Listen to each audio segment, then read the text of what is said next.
సంవిధానం బట్టి నడుస్తుంది. అంటే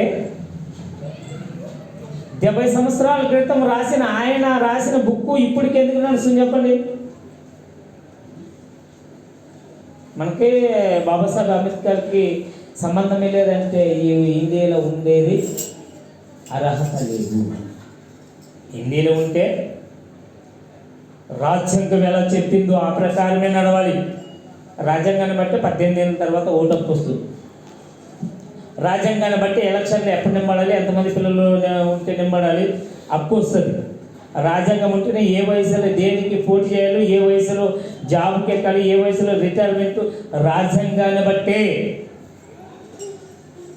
70 సంవత్సరాల క్రితం మనం పుట్టక మొదలు రాసినటువంటి రాజ్యాంగాన్ని బట్టి ఈరోజు ఇండియా నడుస్తుందంటే మనమందరూ పుట్టక మునుపు యేసుక్రీస్తు రాసినటువంటి ధర్మశాస్త్రము ఈ భూమి ఉన్నంత వరకు ఉంటుంది. రాజ్యాంగాన్ని ఒకవేళ సవరించవచ్చు, రాజ్యాంగాన్ని ఒకవేళ అటు ఇటు మార్పులు చేయవచ్చేమో, కానీ దేవుని రాజ్యాంగాన్ని, ఈ బైబిల్ని మార్పు చేసే ఆవశ్యకతమే లేదు. ఇది ఇండియా మాత్రమే కాదు, ఆల్ ప్రపంచ దేశాలకన్నిటికీ ఇదే రాజ్యాంగం. ఈ రాజ్యాంగాన్ని ఏ రాజకీయ నాయకుడు తనకు ఎలా కావాలంటే అలా మలుచుకోవచ్చు. ఎందుకంటే బాబాసాహెబ్ అంబేద్కర్ కొన్ని మీకు నచ్చకపోతే సవరించడానికి కొన్ని ఆర్టికల్ పెట్టి ఏం చేశాడంటే మార్చుకోవడానికి అధికారం ఇచ్చాడు. కానీ యేసుక్రీస్తు ప్రభు మార్చుకోవడానికి అధికారం ఇవ్వలేదు. ఇది శాసనం. ఇలాగే ఉండాలంటే అలాగే ఉండాలి, ఇలాగే నడుచుకోవాలంటే అలాగే నడుచుకోవాలి. నీకు ఇబ్బంది అయినా, ఇష్టమైనా, లేకపోతే నీకు ఇష్టం లేకపోయినా ఎలాగనగానే బైబిల్ని పాటిస్తేనే పరలోక రాజ్యం.